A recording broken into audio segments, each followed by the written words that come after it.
Well, hello, and welcome to the Journalism Education Association Advisors Institute 2020. My task today is to talk to you about alternative story forms. They're not a new idea. Tim Harrower wrote about alternative story forms in his book, The Newspaper Designer's Handbook. Today, we're going to expand upon those ideas. For example, when I teach this in my classes, I always start by pulling some modern, but necessarily new looking newspapers, such as the New York Times.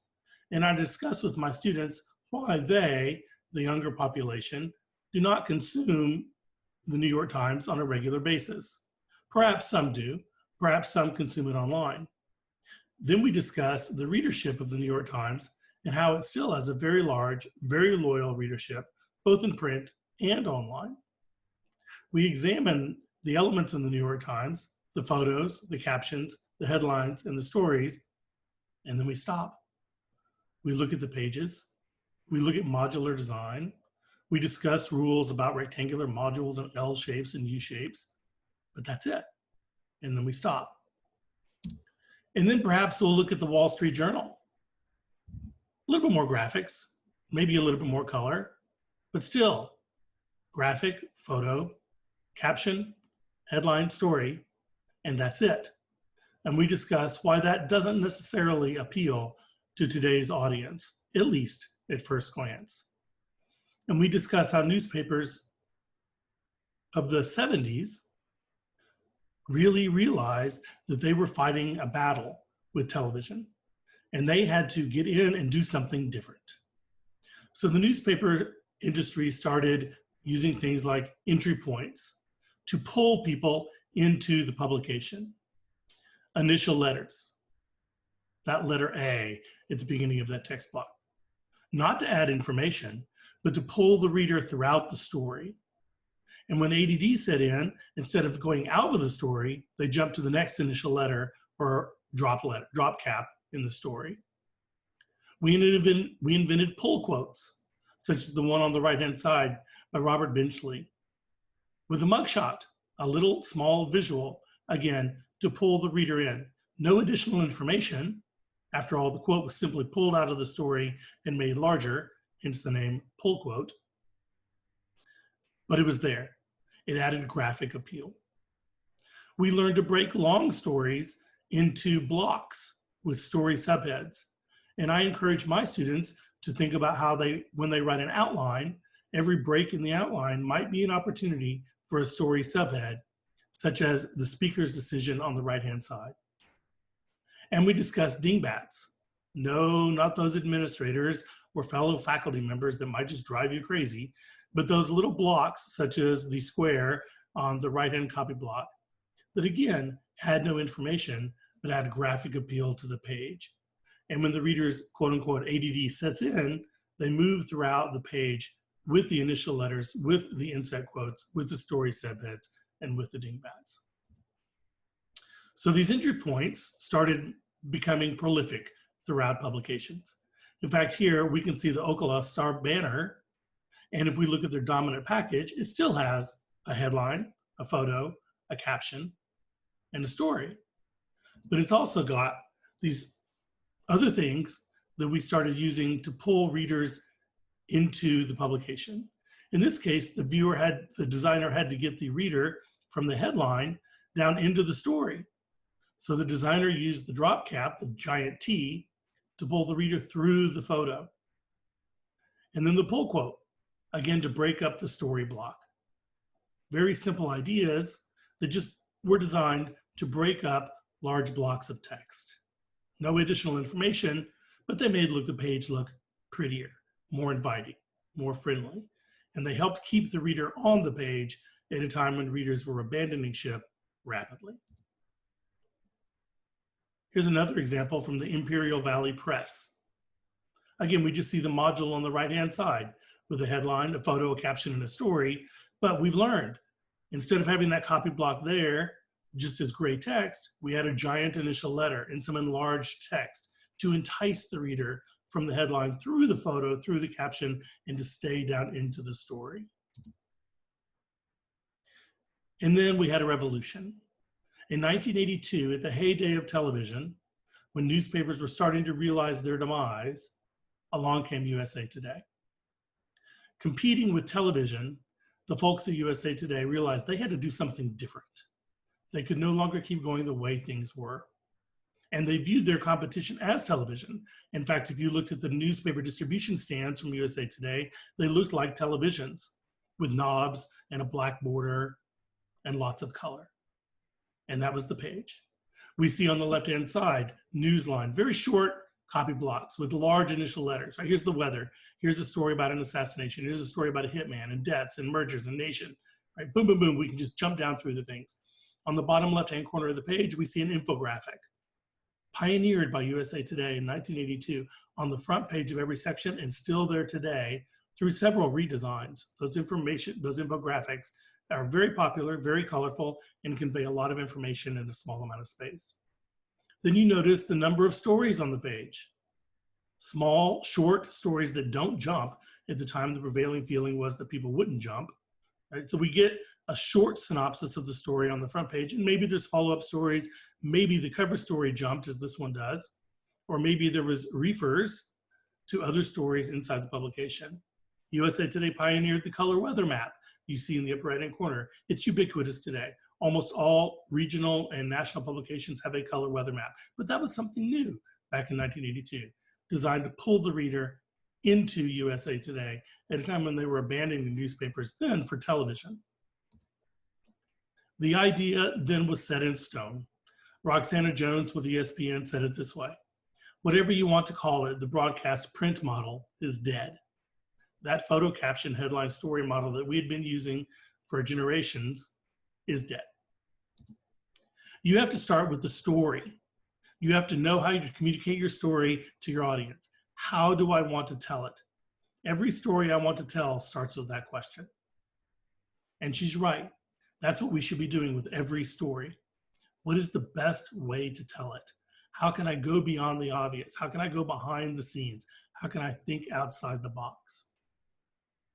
So with that idea in mind, we went beyond the idea of the drop cap and the pull quote and story subheads. We went beyond the idea of the photo caption headline story.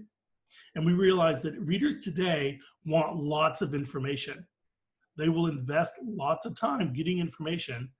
They just don't want to have to work hard getting it. They want it to come to them, preferably in the palm of their hand. And they want short blocks that give them lots of information in a small amount of time. So that was our goal, right? We had to do something to pull a viewer into the publication and to give them information. We established that the pull quotes and the initial letters pulled them into the publication, but they didn't add any additional information. This is an information-starved era. Our readers, listeners, viewers want information. They want it fast. They want it now. They just don't want to have to work to get it. So that was the idea that we added. And that's where the idea of alternative story forms that Tim Harrower coined, or the term that G.W. Babb in Austin, Texas coined, storytelling devices. Sometimes we call them STDs. These ideas then started becoming prolific in our publications. And you'll see sheets of them like this. Here they are. Here's just a little graphic that says, here's what they are. Here's a list of them. Right? We start with a bulleted list, and we work our way through maps. And there's tons of them. And I found that's a very poor way to teach it. Here you go. What I found with my students is that one way to teach it is to demonstrate, and then to give assignments based on these different types of alternative story forms. So they can write the list down to jog their memory, or I put this presentation up on my SlideShare account so that my students can go visit it anytime as well, to get their juices flowing, to make them think, what is the best way to tell this story? What else can I add to photo caption headline story? What else? And when we're sitting down and planning a story, our story planning sheets are not elaborate. We simply ask the question, photo caption headline story, and what else? So let's look at a few. For example, one alternative story form might be the quiz. Right? Here's a quiz from a newspaper, and they just added the crossword puzzle at the bottom. Right? And think outside the box. Where do we put the answers? Initially, your gut reaction might be, put them on the next page, put them upside down, put them in the next day's paper. That's really frustrating to our readers, right? Don't make them wait. They want the information now, right? Or if you're really thinking outside the box, put the answers on the website, right? Anything you can do to tie your print publication to your web presence, to your social media, is going to be a win-win both for the print and for the online and social media presence. Maybe a Q&A. My students love doing question and answer story formats. They view it as a way to avoid writing transitions. And initially, the first time they do it, they think, ooh, a Q&A is going to be easier. Indeed, they're not very easy at all. And they require a lot of pre-planning because you have to ask the questions almost in the right order. You really have to think about the answers, and you have to work with your sources to make sure that they're answering the questions in almost a complete sentence format. So here's an example of one, Islam's Day of Joy, right? And you'll also notice that we have to write an introduction. I've rarely found a Q&A that works without an introduction. You have to set the scene. So that's what the introduction does. And then we notice that that's written in a serif type. And then we've got the Q&A starting with a bold, all caps, sans serif question, what is it? Followed by a upper and lowercase, not bold, not all caps, text answer. So we've built in some visual contrast into the Q&A. We've still got a photo, we've still got a caption, we've still got a headline. But we're telling the story in a different way. And the reader that might get bored with a lead quote transition format might jump between the questions. Maybe they know what Islam's Day of Joy is, but they don't know how long it lasts. Oh, I've always wanted to know. So they jump to that question, right? And then they can jump down to what is it for the kids, and they can skip over the rest if they want to.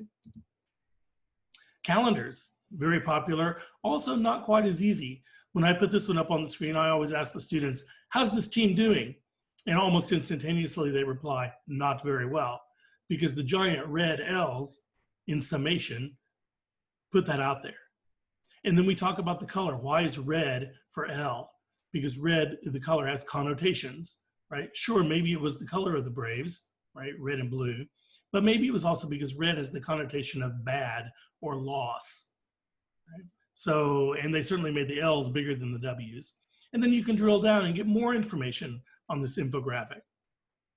You can look at each day, and with each day, you can find out not only the score of the game and who they played, but some highlights from the game. Right? If they didn't play on a given day, there might be a photo, and look at the little knockouts that they did there. Right? Some very subtle design techniques to pull the reader throughout the infographic, throughout the calendar, and give them lots of information in a small amount of space, and certainly better than the lead quote transition story about the Braves 28 and 25, right?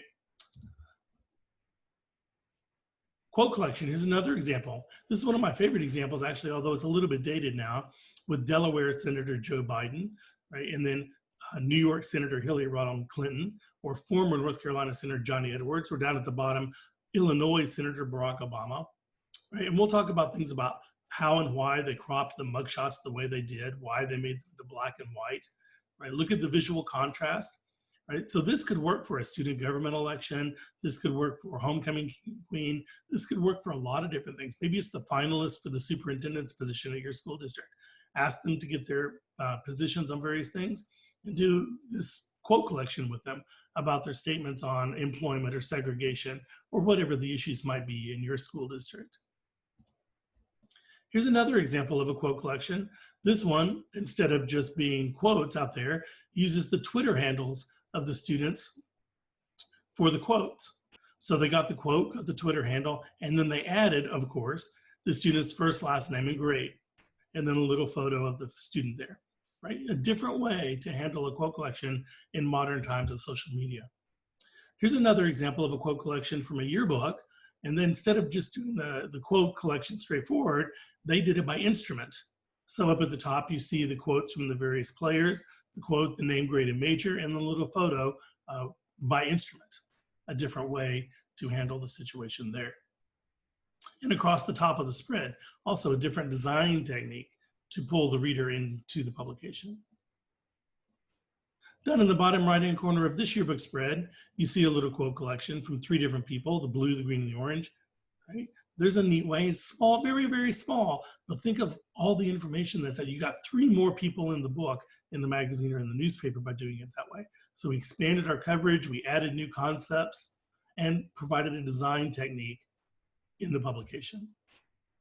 Here's a spread. This was kind of a neat topic here, very colorful. Look at the knockouts, look at the variety of the type, bold and not bold. In 60 Minutes, what would you do? Ginny May, said she would style her hair into a mohawk. Meg Dirks said she would write a poem about herself. Clayton Beers said he would shoot 15 doves. What a neat question, and what a neat presentation of the question. Lots of information in a small amount of space. Here's a spread about facing fears. So we, in effect, almost have an infographic on the right-hand side of the guy looking at his fears. Right? Maybe his fears are clowns, or tornadoes, or snakes, or lizards, or gorillas. So neat topic. And then on the left-hand side, we've got 6 people in their quotes. Fear of balloons, and then we've got some quotes about it. Fear of hobos, and then a quote about it. Here's another spread. This is kind of an interesting topic with the shape of the quotations made from the brain, and then the numbered quotations that match up to a mugshot on the right-hand side. And look at the great variety and diversity of sources they have on the right-hand side. Again, another way to get a lot of people into the publication in a short amount of space while providing a lot of information. Right? So some good habits here, lots of people, lots of information. This is a really fun one here, sort of a contemporary one online. We think of bar charts as kind of being boring, but this was an interactive bar chart that a high school did from Ann Arbor, Michigan, on the cases of COVID in Michigan. And they did it as an interactive graphic, and you can see it growing there. And now when you click on it, they keep it updated. And so the graphic changes almost literally every day with this. So you can go online and check that out. Pretty easy to build online. Here's a table. And the first thing I want you to notice about the table is it's part of a module at the top of the page in the Charlotte Observer. It's not the dominant graphic on the page. It's the secondary. It's the alternative story form. In this case, it's not replacing the story. We still have a headline. We still have a story, right? We still have a mugshot, right? And again, another great way to break up the story block, right? But in the right-hand column of a 4-column spread, we have a little table there. Right? And so we just look at average home prices from November 11 to November 12, and we see that average home prices have gone up. We can drill down, right? We can look at the difference in the unemployment rate. Right?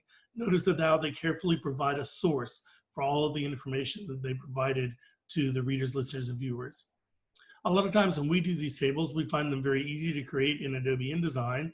So we'll create the table for the print edition in Adobe InDesign, and then view it at 100% without any guides turned on, and do a screen capture of it, and use that screen capture in the online version. Very easy to do there. A little bit easier than building a table in WordPress, although that's getting easier and easier and easier. Here's another example of a graphic, a bar chart. And again, the first thing you'll notice is that it's secondary copy, right? We have at the bottom of the page, jobs, a slow, steady climb, right? And then we have a little copy block. Not much, right? Remember what you learned from USA Today. Short copy blocks, right? Give the reader a little bit. And if they want more, they'll jump, right? We've learned more about jumps later. In fact, the general prevailing thinking on jumps is if the story is good enough, they'll jump forwards and backwards to get to the story. But if the story is not good enough, or if they're not interested, they're not going to jump. And so be careful with the jumps. But you can see on the right-hand side, that little graphic at the bottom, and I'll ask my students, okay, how is unemployment doing? And they see red, bad, and that teal, blue, green, good. So things are getting better. And then we'll drill down, right? What was from February 2008 to February 2010, what was the net change? And they see the big numbers at the bottom. So we get negative 8.7 million, and then positive 4.8 billion in the next time period. So they can look at that, and then they can see the high points and the low points. So you can drill down. This information is packed with information in a small amount of space. Way better than reading lead, quote transition, story formats. Here's another bar chart.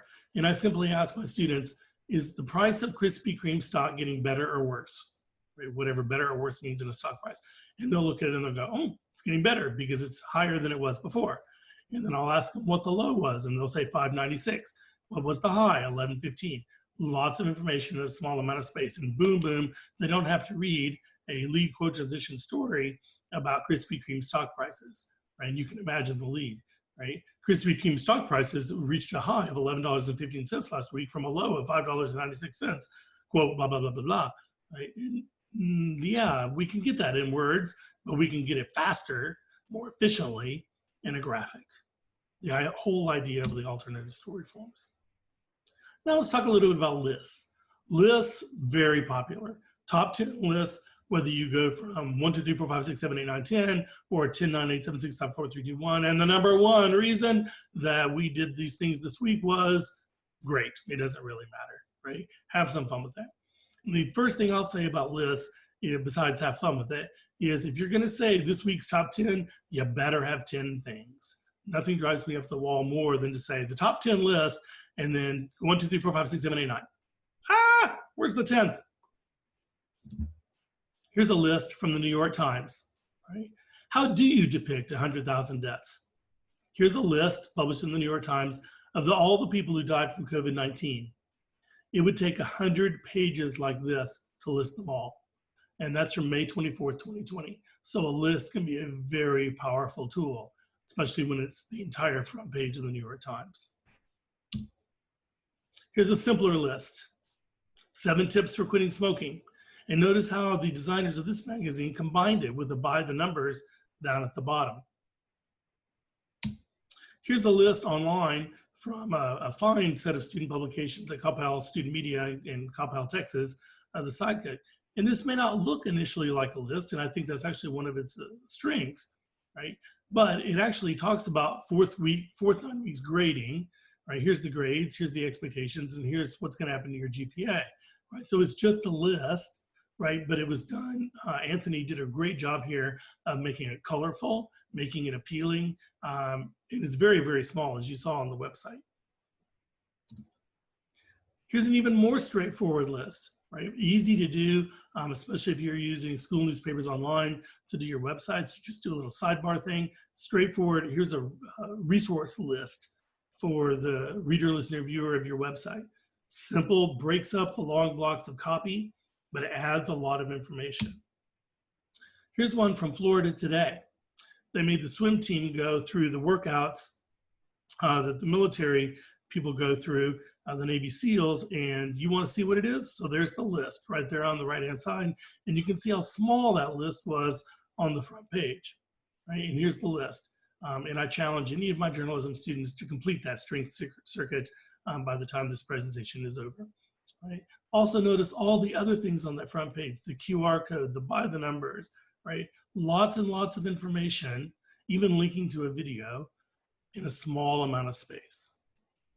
A list doesn't have to just be a list, right? Here's a list of club design t-shirts.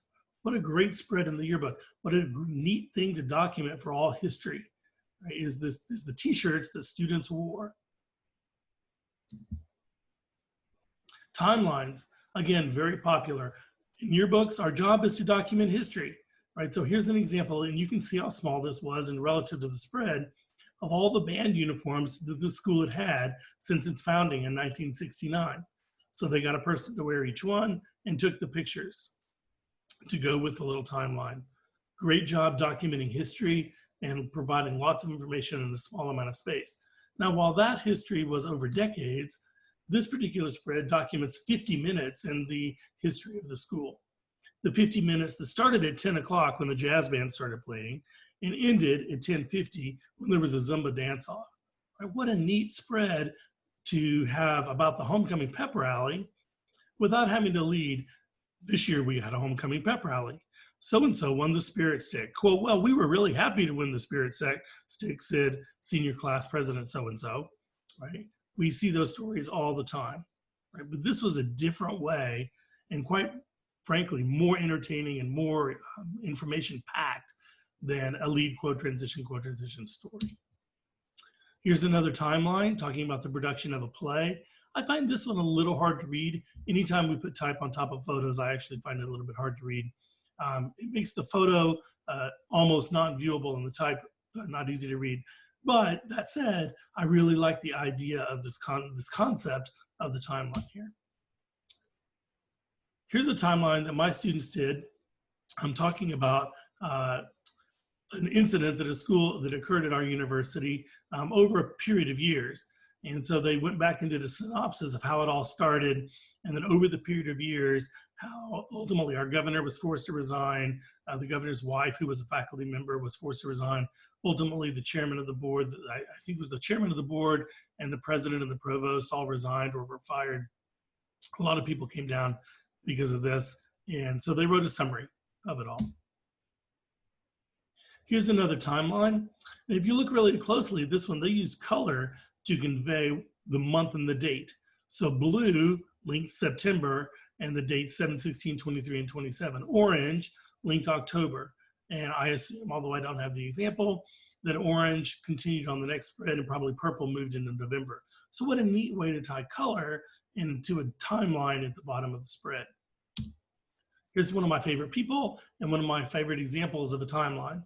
John Williams, the composer, quite famous for all of his soundtracks, from things such from Jaws to Schindler's List. Just some amazing soundtracks. And look at how many Oscars has he won? 5.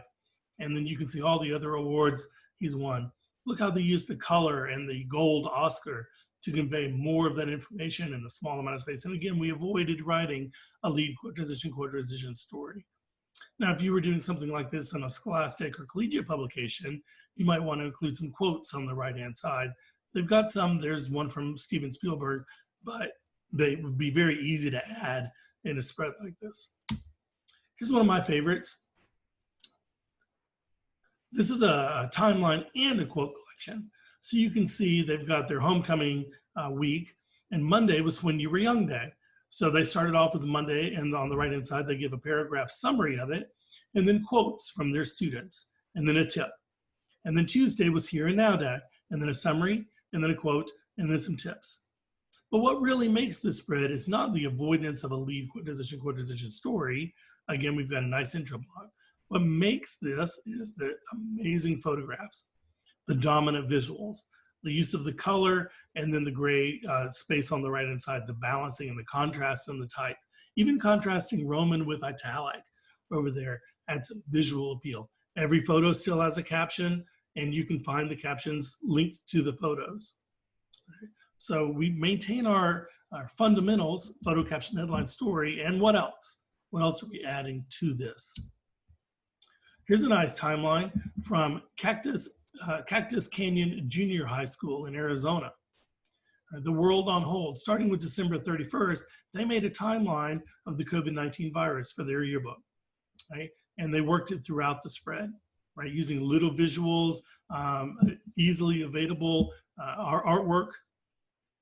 What a nice timeline, what a great clean graphic. And again, look at the contrast in the fonts, the bold dates in the cyan color, and then the not bold reversed out text in smaller sans serif type. What a great way to convey such a complex story. Certainly it's a story that's changed our world and certainly put their world on hold. Here's a much simpler by the numbers from the Shorthorn at the University of Texas at Arlington. Right? They were building a new building and had a giant crane on campus. That crane lifted 6,000 pounds. It had a radius of 230 feet, and it took one person to operate it. And you don't have to read the whole story to get it. Boom, there it is. At North Carolina State, the State Fair was right down the road from our campus. So every year I took my students over to the State Fair, and we would just go on story hunts.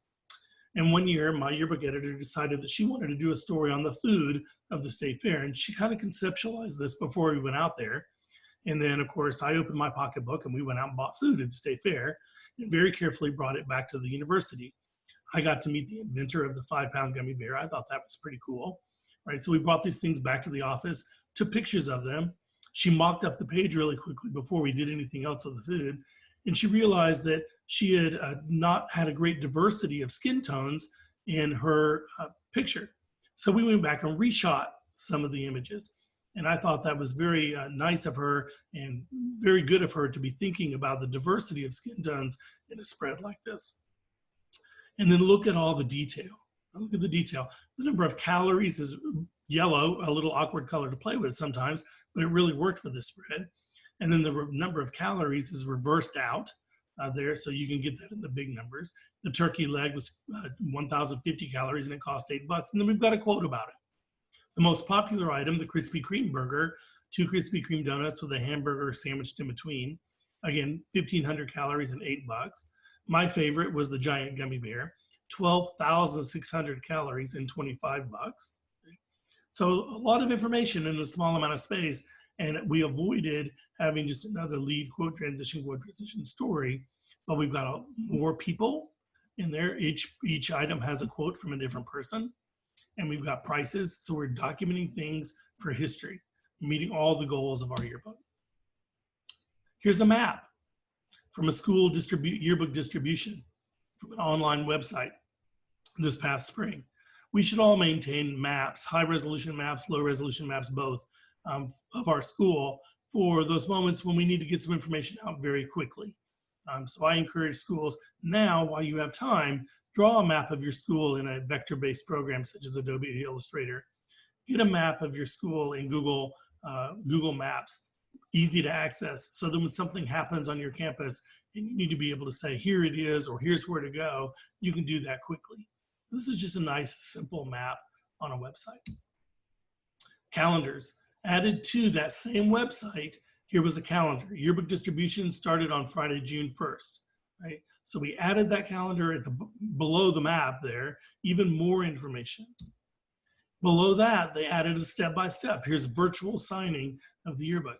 So that one story block from Timber Creek High School in Fort Worth contained all 3 of those. Lots of information in a small amount of space. Infographics are again, USA Today really started the idea of the infographics, and they become extremely complex. Here's some from California publications that might have taken days or weeks even to build ultimately. Probably they have some of these graphics now in their libraries, and they can pull them in very quickly when they need to. But an infographic doesn't have to be like that. It can be pretty straightforward, and I see a lot of them in high school publications. Here, for example, is one from Rock Canyon High School in Islands Ranch, Colorado this past spring in their yearbook, right? And I'd say this whole spread is an infographic, right? It's a quote collection at the top. It's got a by the numbers on the map in the middle, right? And a timeline at the bottom. So collectively, that entire spread becomes an infographic. Nice use of the color to tone it down, right? And we keep a consistent color throughout the spread.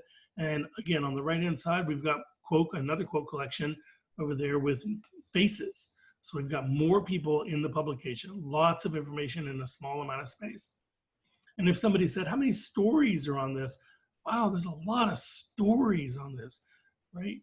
So it's hard to say how many stories are on this page. You could look at story blocks, you could look at individual blocks, and just, wow, look at all the stories and all the content on that page. Here's another one from Castle Rock, Colorado, that conveys a map at the top left-hand corner that even by itself has a timeline built into it. And at the bottom, there's a by the numbers. In the middle, there's a glossary. And they took all of these modules together, and I would classify that entire spread, again, as an infographic. Individually, each module is very simple, but together they put a complex picture of the COVID-19 virus and partly how it hit their school. So remember, our goal was to pull the viewer into the publication. Certainly our entry points did that. But we want to convey a lot of information in a small amount of space. This worked great for print, and it worked for more than a decade until the internet came along. And then the internet began facing the same challenges that print had. We were really good at putting out photo caption headline story. But initially, on the initial phases of the internet, we weren't asking that question, what else? What else? Well, in 2020, and I'm convinced beyond, that will continue to be the question. What else can we do? Because the internet, you can do so much more with the internet than just a photo caption and a headline and a story. For example, just as we could do a photo page in a print edition, we can do photo galleries online. Our photographers spend lots of time taking lots of photos at events. In print, we might get one. In the yearbook, we might get 1 or 2 from any given event. But online, it costs us nothing else. So here's an example of chalk messages, right? And the photographer at Coppell High School in Texas added a gallery of 8 images, something so simple, right? And maybe we put one picture up on Twitter or Facebook or whatever our social media is, but we can add 8 to our online gallery, no additional cost. And the photographers are going to get more stuff published, more readers are going to be in the publication. So we've met more of our duty of documenting history at very little additional cost. The return on the investment for that is extremely high. Readers love photo galleries. They really particularly love them if they're done in a very timely fashion. So if there's an event, say a dance or a meeting or a football game, those galleries really need to be up by the next day. You really have about 24 hours before they lose their value. So just take, if it's a football game, take 15, 20 pictures and put them up in a photo gallery after the game's over or the next morning, and then get that out on social media. Hey, look at what we've done with our photo galleries. Here's another example from Lawrence High School in Lawrence, Texas. They had a Black Lives Matter rally. And so they put a gallery up, just 4 photos, a very simple gallery right there with a message from the superintendent. Right? A very simple story block, photo caption, headline story, but they added to it the gallery to add value to the entire concept of the coverage of that rally. Audio can be an amazingly powerful tool. In fact, I find my students, they're recording their interviews anyway. So I challenge them, take 30 seconds or a minute of the best part of that interview, snip it out, which you can do in Audacity, a free audio editor, upload it to SoundCloud, a free audio publication, and embed that into your WordPress post. It costs you nothing. And again, the return on the investment is very, very high. This is from UHI Midway, University of Chicago Laboratory School in Chicago, another website to use as a model for all of the other things they're doing. Because not only are they putting in sound, but look in this one story block, they put in a pull quote because they knew they needed to break up that long block of text. So they had that entry point. They had a list of related stories. Again, if you use school newspapers online, that's a function built into the interface with their school newspapers online. So just tag some related stories in there. So they've got sound, they've got a pull quote, they've got a list of related stories in addition to photo caption headline story. This is an audio file from Sandpoint High School in Idaho. Down at the bottom, you see the audio file. But you also see that this particular story block had a pull quote and a video file. So they're really thinking about how can we tell this story in the best way? What's the best way to tell this story? Maybe a piece of it is best told through audio. Maybe a piece of it is best told through video. A piece of it is best told through a photo gallery. So we take all of those and put them together and tell the entire story through audio and video and pictures and words. Video, so simple to do today. Again, I find my students, the vast majority of them have smartphones to record video. So here's an example from Lawrence High School in Kansas. They've got a great info box about the changes in graduation, right? A nice little graphic there. I call them who, what, when, where boxes. So here's who, what, when, and where of graduation. But then they added an announcement from the superintendent in video form to their story. So again, we have a photo, a little caption, a story, an alternative story form, and a video. Another way to tell the story. The videos don't have to be all serious, and they don't have to be all formal either. Here was a neat example from Rockbridge High School in Columbia, Missouri. They did a little video about how to make do-it-yourself masks from household items. Just a short little video. And we found that actually 30 seconds to 2 minutes is about the optimal length. And we found also we can put those same videos up on Twitter and get lots of viewers, especially if they're just the 30-second videos. Very powerful medium. So again, to summarize here, our goal with these alternative story forms, whether it be a list or a timeline, whether it be an audio file or a video file, our goal is to add more information in a short amount of space or time. We're not just filling space, we're adding information. And we're always asking the question, what is the best way to tell this story? If you have any questions, please don't hesitate to contact me. Here's my Twitter account, BradleyWilson09. You can go to my website, bradleywilsononline.net, or you can reach me by email at bradleywilson08@gmail.com. I hope you're enjoying your time at the Advisors Institute, and I hope you enjoyed this presentation on alternative story forms.